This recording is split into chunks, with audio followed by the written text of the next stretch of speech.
এইরকম ভাবে স্প্রে করা হয়।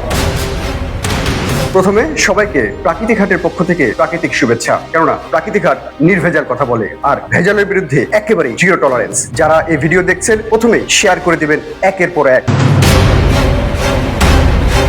আম পাকানোর আরেকটি পদ্ধতির কথা বলবো, যে পদ্ধতিতে মাত্রাতিরিক্ত কেমিক্যালস প্রয়োগের কারণে আপনি আপনার পরিবার হচ্ছেন ক্ষতিগ্রস্ত। এটি হলো গোবিন্দভোগ আম। আর সাতক্ষীরার এই গোবিন্দভোগ আম দিয়েই আম মৌসুমের যাত্রা শুরু হয়েছে। মাত্র গতকালকে এই আম গাছ থেকে পরিপক্ক অবস্থায় পারা হয়েছে, যা এখন আমার হাতের মধ্যে। কিন্তু সবুজ রঙের এই সুন্দর গোবিন্দভোগ আমটি হয়ে যাবে হলুদ রঙের। কিভাবে? আপনারা প্রায়শই খেয়াল করে দেখবেন, নানান রকম অলিতে গলিতে চিপা চোপাই যেখানেই পাই সেখানেই এইরকম ভাবে স্প্রে করা হয়। এই স্প্রেটি আসলে কিসের জন্য করা হয় আমাদেরকে জানতে হবে। ইথিফন হরমোন। এই ইথিফন হরমোন একটি গাছের মধ্যে যখন স্প্রে করা হয় বা ফলের মধ্যে, পাতার মধ্যে, বাকলের মধ্যে স্প্রে করা হয়, তখন ইথিফন গাছের কোষের ভিতরে ঢুকে যায়, নিজেকে ভেঙে ফেলে। নিজেকে ভেঙে ফেলার পর সেখান থেকে তৈরি হয় ইথিনিল, একটি গ্যাস, অনেকে ইথাইনিল বলে থাকে।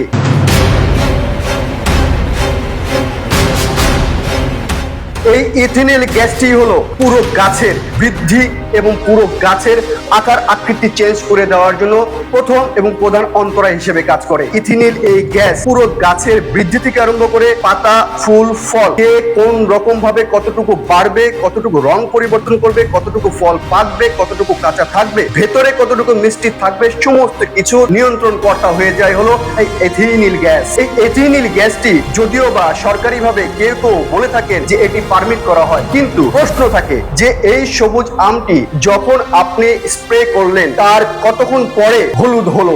বলেছিলাম 24 ঘন্টার মধ্যে হলুদ হয়ে যায়। ঠিক এইরকম আমটি হলুদ হয়ে যায়। এটি পরিপক্ক একটি কাঁচা আম, আর ইথিফন হরমোন দিয়ে স্প্রে করে এটিকে হলুদ রং এবং চকচকে করে আপনাদের সামনে রাখা হয়েছে। কিন্তু যে স্প্রে করছে সে জানে না এই ইথিলিন গ্যাস কোন মাত্রায় কতটুকু দিতে হবে। পরিবার সমত একসাথে সব সদস্যরা বসে থেকেই আপনারা এই স্প্রে করা আমটি খাচ্ছেন। বুঝতেই পারছেন।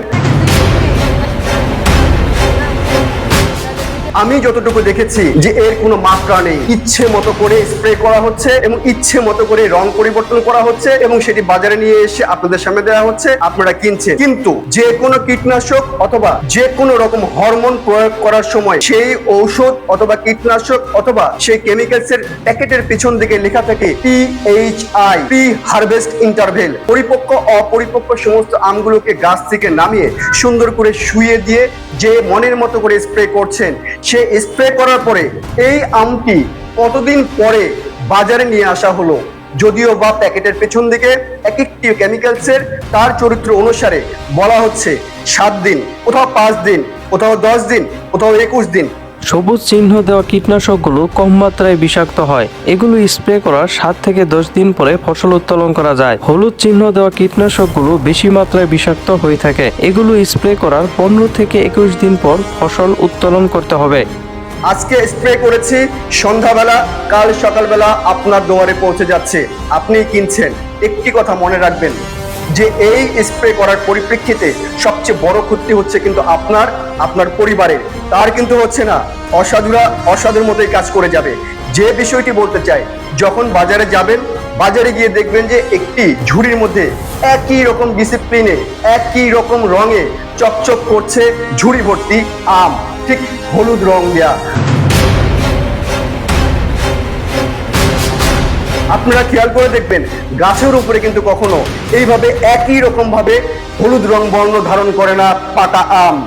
সবুজ এই বর্ণ মাঝে মাঝে পাকলে একটু হলদেটে হলদেটে হতে পারে, বিচ্ছিন্ন ভাবে হতে পারে, এভাবেই চলছে।